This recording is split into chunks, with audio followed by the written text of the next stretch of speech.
Welcome, everybody, to the College Basketball Preview Show on the Grueling True Sports Network. I'm your host, Mike Goodpaster. Today, we're going to look at the high noon showdown on Saturday in West Lafayette as the Purdue Boilermakers will battle the Wisconsin Badgers. And this is a battle for Big Ten supremacy. It'll continue on Saturday as number 7 Purdue, 19-6, 11-3 in the Big Ten. Host number 16 Wisconsin, 19-5, 9-4. This game will be played in West Lafayette with both teams in the hunt for a conference title and improved seeding for next month's Big Ten and NCAA tournaments. This matchup will carry significant postseason implications. If you're the Wisconsin Badgers, you have to win this game if you want to have any chance of winning a Big Ten championship. And if you're the Purdue Boilermakers, you're a half game back.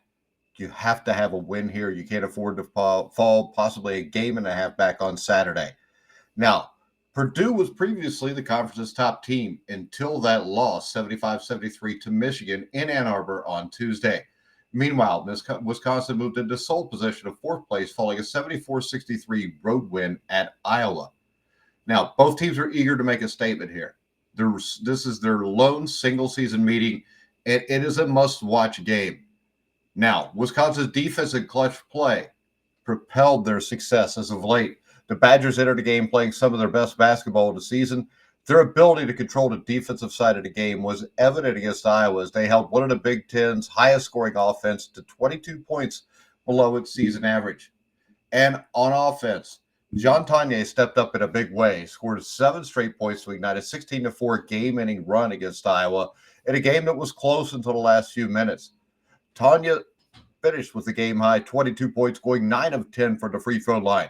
The graduate transfer is enjoying the best season of his career, averaging 18.6 points per game while shooting at an efficient 46.8% from the field. His ability to find the right moments to attack was key in Wisconsin's last win, and it'll be key in this game at Purdue. Now, this is not a one-man show at Wisconsin. Alongside Tonye, you've got Blackwell, Clysmith, you've got Noah Winter. They provide balanced scoring. All of them average more than 10 points a game, and this all helps Wisconsin average 81 points per game, the highest underguard in his tenure. That's hard to say, tenure. Now, additionally, the Badgers are lethal at the free throw line. They lead all of Division I in foul shooting at 84.1%. If Purdue gets into foul trouble like they did against Michigan, Wisconsin could capitalize heavy at the charity stripe. Now, Purdue needs to win this game with physical play, and that physical play needs refinement after this loss to Michigan. Purdue's loss to Michigan was a frustrating one as they outscored the Wolverines by 10 points from the field, but struggled to get to the free throw line. The Boilermakers committed 23 fouls, allowing Michigan to take 26 free throws while attempting just 8 themselves, resulting in a 12-point deficit at the line in a game they lost by 2 points. And from watching the game, it was not poor officiating. It was just the fact that Michigan attacked. They were more aggressive. Purdue got in foul trouble. They didn't really attack the basket at all. Now, despite this loss, Purdue's offense remains productive. You've got Trey Kaufman-Renn leading the way with 22 points on 11 of 19 shooting. He is Purdue's top scorer with 19 points per game while shooting a stellar 60.2% from the field. You got guard Braden Smith, who continues to be a dynamic playmaker, one of the best guards in the country. He scored 24 points against Michigan. On the season, he averages 16 points and 9 assists per game.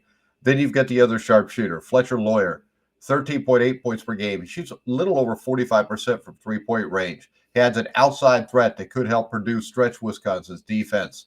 However, one glaring concern for the Michigan loss was Purdue's bench, which was outscored 21-0.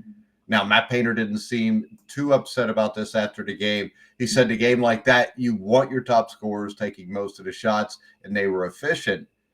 But the problem is you got to have some bench scoring. You just can't play 5 guys against Wisconsin and win the game. Wisconsin's 7, 8 guys deep at least, and all of them are effective scorers.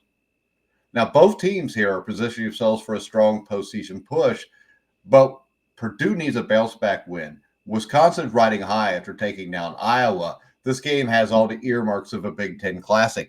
Now, right now, we do not have a point spread for betting this game. I'm going to give you how I think this is going to go. I think Purdue will bounce back. I think they will come out with a vengeance after the Michigan game. And I think Wisconsin is bound to have a little bit of a letdown but this is a huge game for them. So a letdown may not happen. When I look at these teams, I trust Braden Smith and Fletcher Lawyer to basically take this game over late in the second half. And I think they lead Purdue to a win somewhere in the area of 85-80. If I'm betting this game, I will bet Purdue -4. If it gets to 4.5 or 5, I'm going to bet Wisconsin. If I'm going to bet this game, I'm going to do it at BetMGM, your top-rated sportsbook for betting on college basketball. You can check on them, click on them if you're watching, and the link in the description down below if you're watching on YouTube. Now, make sure also you go follow me on X at Grueling Truth. Like, subscribe, hit the bell notification. Check out thegruelingtruth.com. But for now, guys, I'm Mike Goodpaster. You've been watching and listening to The Grueling Truth, where the legends speak.